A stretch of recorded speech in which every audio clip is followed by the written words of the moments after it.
everyone, I'm Katie Mann, and I am here with Maureen Weber, the president and CEO of Early Learning Indiana.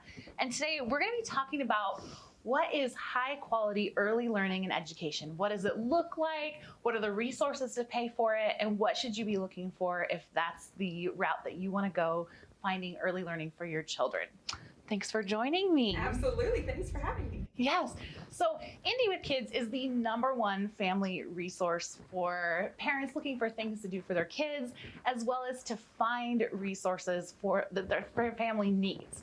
Now, we aren't the experts, but we know where to find the experts, which is why we came to you. Tell us about Early Learning Indiana. Yeah, Early Learning Indiana is a nonprofit that operates throughout Indiana, and we do a couple of things to help ensure that all children are prepared with the skills that they need to thrive in kindergarten and beyond.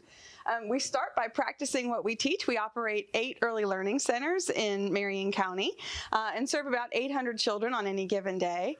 And then we take what we know and really share it across the state, helping to look at what are those fundamental challenges that families and early learning providers have in coming together, and how can we help to knock them down. Well, we're so glad to have you here because, like I said, we're not the experts, but we found you. And I know that our viewers and our readers are asking a lot of questions about what's the best thing for my kid? What should I be looking for? Because especially when it's your first child or your only child, maybe you don't have that background and that experience. You don't know what other families are doing or what other kids' education paths look like. So what does early learning education look like? What are people supposed to look for if they're looking for the best program for their child, or one that they might have access to?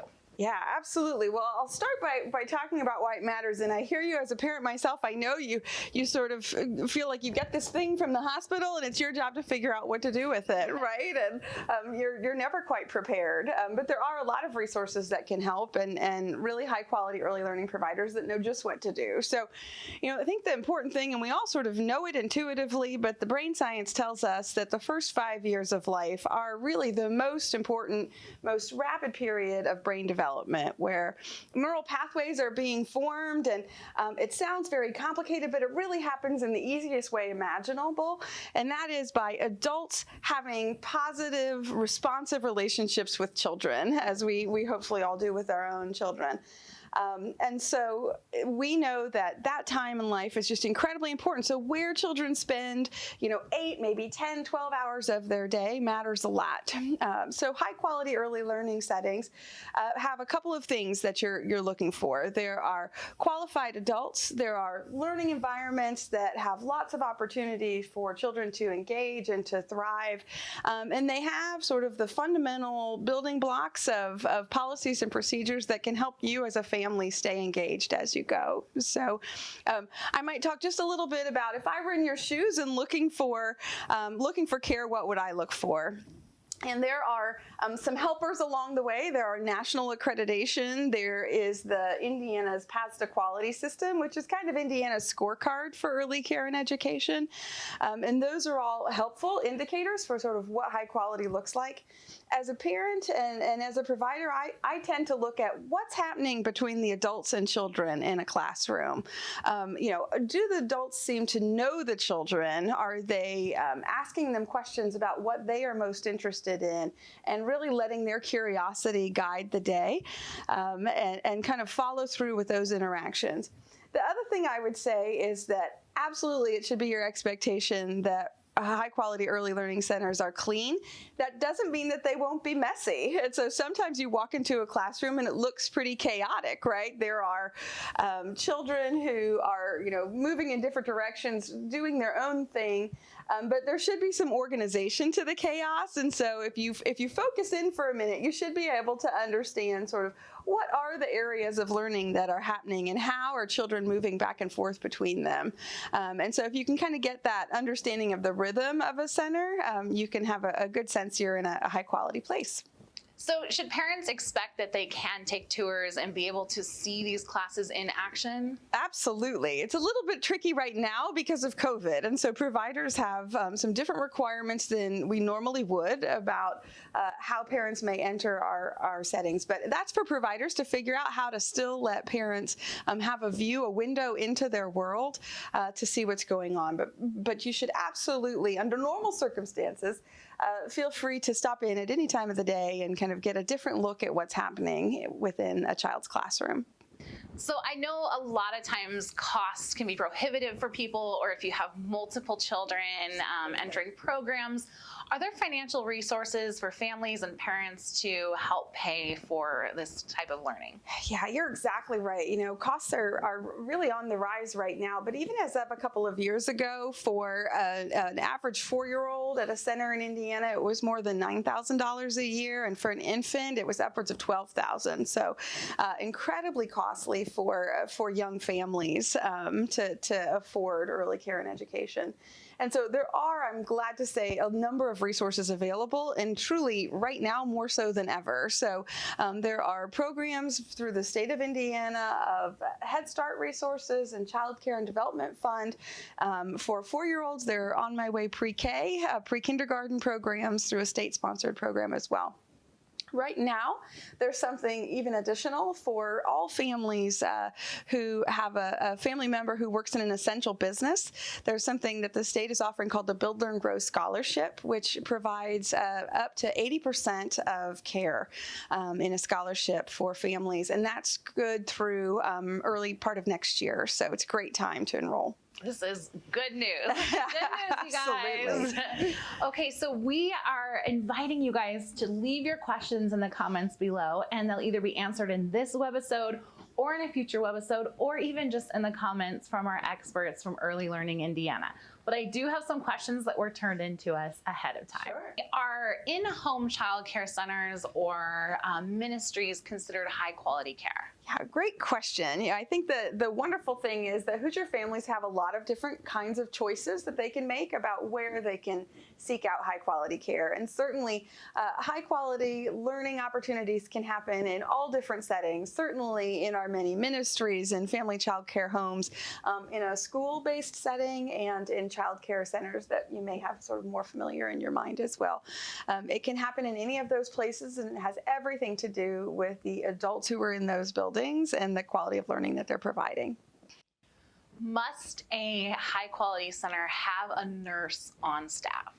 Oh, such an interesting question, especially at this time. And by no means is it necessary. I think a number of high quality providers do. We have a nurse that works for us part-time at our own day early learning centers. But importantly, all early care and education workers are trained in the basic health and safety skills that we would need them to have to ensure that they can provide for a child in an emergency. So no worries if there's not a nurse on staff. It's certainly a nice bonus when there is. What happens if all of the high quality centers in my area have a wait list and we can't get in right away? This is something that we're working on all the time, and we know that across the state we have a lack of high quality seats available to families, and particularly affordable high quality seats. And so what I would encourage families to do is just to continue to let the provider know that you're interested. If you've targeted one or a handful, follow up with them on a regular basis and see whether something has become available. At Early Learning Indiana, we're also working on a project I'll give you a little bit of a preview about that we are planning to launch in just the next month or so, that we call the Early Learning Marketplace. And that is, if you can think about Open Table for your restaurant reservations, it'll be the same kind of thing for early care and education, so that families and providers have one online destination to go to see in real time where seats are available. So we can't wait to launch. That's fantastic. Yeah, we'll talk to you again then. Yes, yes.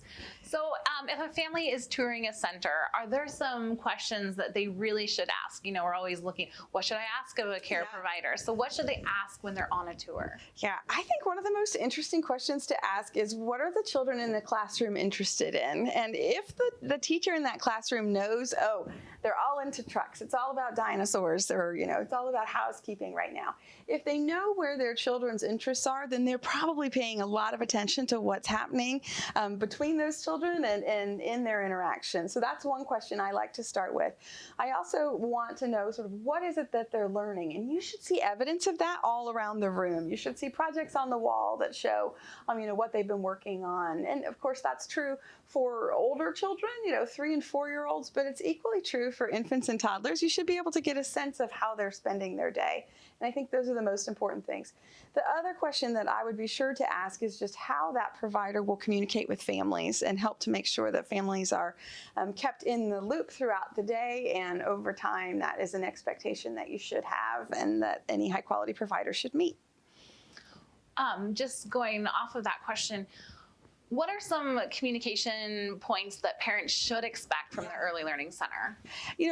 That's a great question. I think it really starts with a daily report because young children especially can't communicate what's happening. Parents should expect that there is some kind of written report at the end of each day, especially for the youngest of children, to help them know what happened during the day. Many providers have an online tool or portal that the parents can access to understand what happened during the day, to see pictures of their child's day as well. And then I would say probably the number one and most important thing is just a communication back and forth with the child's teacher and the rest of the center or family child care home or ministry staff to know what happened during the day. And I will say that really is two-way. We love it when parents come in and let us know, hey, there was a rough night at our house last night, nobody got any sleep. And that helps us know how to better care for that child and make sure that they have the opportunities to learn throughout the day. So I would encourage all of those methods of communication. Is high quality early learning limited to 3 days a week, 5 days a week? What makes it high quality when it comes to the time that the child is spending in the center? Yeah, so high quality can happen in lots of different settings and over different amounts of time. And so I think parents really can choose what works for their family in that way. But it's just like anything else, dosage matters. And so the more time that they have in a high quality environment, surrounded by, opportunities to learn from their peers and from the educators who are working with them every day, the better off you can expect to be. Now, Maureen, what about special situations, like a family with a special needs child, or maybe English is not their first language? Absolutely. The good news is in Indiana, we have more than 4,000 providers who can help meet the needs of families, whatever those needs may be. And we operate on behalf of the state of Indiana, a Brighter Future Solutions Center. You can find it online at brighterfuturesindiana.org. And that's a great place to get online and chat and let the agents know about any special needs that your family has, and we can help work through those circumstances. Maureen, thank you so much for being with us here today. For our viewers, if they want to stay in touch with Early Learning Indiana and keep track of this awesome marketplace that you'll be launching, where can they find you? Yeah, thanks. It's been my pleasure to talk with you. And I would really encourage folks to follow us online at earlylearningin.org or check us out on Twitter, LinkedIn, or Facebook. And thank you guys for watching. If you have any questions for this webisode or future webisodes, please drop them in the comments below and we'll be sure to notify you with those answers. Thanks, guys.